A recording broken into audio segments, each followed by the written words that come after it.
for being here today. First, I'd like to acknowledge that we are gathered today on the traditional territory of the signatories to Treaty 6. I also acknowledge the Métis people of Alberta who have a deep connection with this land. I'm pleased to be here today to announce an investment into family justice services for Red Deer. At some point in their lives, many Albertans will need to seek help from the legal system to address some matter. They'll also need some help to address things such as family law matters, things like divorces, separations, or child support.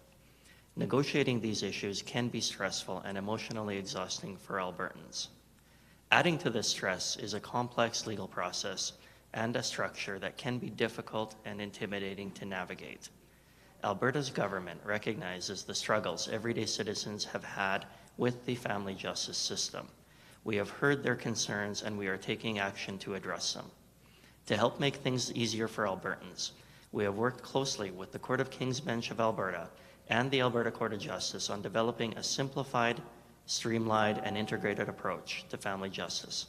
Launched in Edmonton and Calgary late last year, the Family Justice Strategy creates a single point of entry for anyone seeking family law services. It also makes it clear, where appropriate, for families to address their matters outside the courts through mediation and other less adversarial methods. Since the strategy's launch in December, almost 9,000 Albertans have accessed services such as mediation or family court counselors. These services help people resolve their family law matters in a manner that emphasizes the well-being of the family, the well-being of the children, and can help families avoid the court process altogether. For those who do still need to go to court, these services can help them better understand the process. And for those whose matters are urgent or where it is not appropriate, these services can be waived so the situation can be quickly brought to court. Over time, this approach can help ease pressures on the family court system and reduce waiting times to attend court. In fact, just a few months after launching in Edmonton and Calgary, the Family Justice Strategy is already starting to make a difference for Alberta families. And we are building on this success with investments in Budget 2024. This includes providing $5 million to complete the rollout of the Family Justice Strategy in Edmonton and Calgary. We also want to expand this strategy beyond Alberta's two largest cities to give even more Albertans a simpler way to resolve family law issues. To support this goal, Budget 2024 includes an additional $3 million for family justice services to bring the Family Justice Strategy to the people of Red Deer. This investment will go towards hiring staff, such as additional mediators, family court counselors, and information services staff. Once hired and trained, these staff members will be there to help Albertans in Red Deer and surrounding communities address their family law matters and better navigate the court system. These services already exist in Red Deer, but adding staff will help make sure that there are enough resources to meet an expected increase in demand once the Family Justice Strategy launches. It will take some months to hire and train new staff. The rollout of the Family Justice Strategy in Red Deer will begin now, and we expect full implementation by the end of the year. In the meantime, Albertans in Red Deer and surrounding communities can continue to access existing court programs and services. One relatively new service for Albertans with family law matters is the Alberta Family Resolution Hub. The Alberta Family Resolution Hub is a convenient online tool that allows Albertans to explore their options and next steps for addressing a family law matter, regardless of where they live. Launched in December of 2023, the online hub allows Albertans to begin addressing their situation without visiting a courthouse, helping them save time and travel during already stressful circumstances.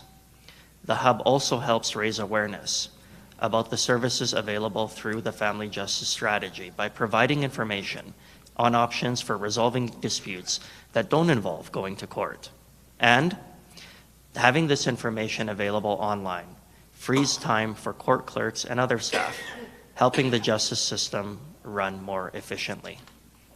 Albertans who prefer to discuss their situation with court clerks or government staff in person or over the phone can continue to do so. Through both the Family Justice Strategy and Family Resolution Hub, Alberta's government is making it easier for Albertans who need to deal with a family law situation.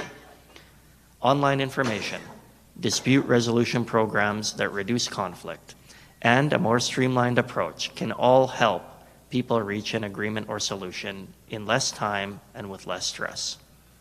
The strategy's positive impact on family wellness is immediate, as Albertans have access to services focused on lessening hardships between separating parties and on the best interests of the children.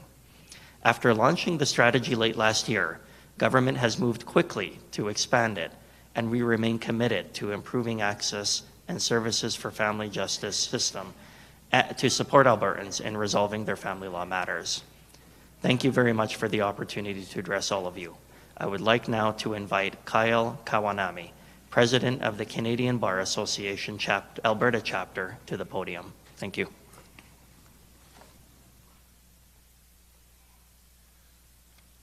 Thank you very much, Minister. Good morning. As President of the Canadian Bar Association, Alberta branch, I am grateful to have the opportunity to address you today on the occasion of the expansion of the Family Justice Strategy. This milestone represents a significant achievement in the collective efforts of justice sector stakeholders across the province to enhance the family justice system for the benefit of all Albertans. The Canadian Bar Association is the largest professional association for lawyers in Canada, and here in Alberta we represent over 5,300 members of the legal profession. As part of our mandate to improve the administration of justice and access to justice for all, we've been a steadfast advocate for innovations in the family justice system. We are pleased to see meaningful progress being made towards this goal, which would not have been possible without the support of our members from the Family Bar, who have contributed their expertise in making recommendations for improvements. The expansion of the Family Justice Strategy to Red Deer is also a positive step forward for the community in central Alberta and for Albertans living in other regional centres across the province. We have long advocated for access to essential court services such as these in regional communities, which is vital to promoting fairness and equity in our justice system. I am also mindful today that these improvements are not just what the legal community desires, but what Albertans as a whole want. By investing in a more accessible, efficient, and collaborative family justice system, we can better serve the needs of our communities and ensure that families across the province receive the support they need to thrive. Thank you. For that remark, I will now invite to the podium Bud Melnick for his remark. Thank you, everyone, for allowing me to speak to this matter. I have been practicing now for 30-plus decades here in central Alberta as a family law lawyer, and I'm very pleased to be here with you today to mark the expansion of this family law justice strategy to the Red Deer and central Alberta area. The initiative, in my opinion, marks a very positive step forward in improving our family practice justice system for the benefit of certainly of all Albertans and those here in central Alberta. The introduction of pre-court services such as mediation and counseling is an excellent idea and will help to serve the community.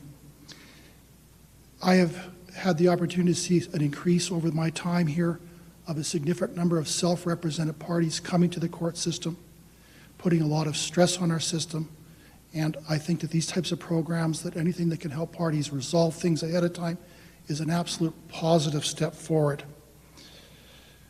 I know that I can probably speak confidently on behalf of the Central Alberta Bar that we would view this as a very positive step to try to bring some consistency between the court systems to assist all members who come before the courts with family law problems.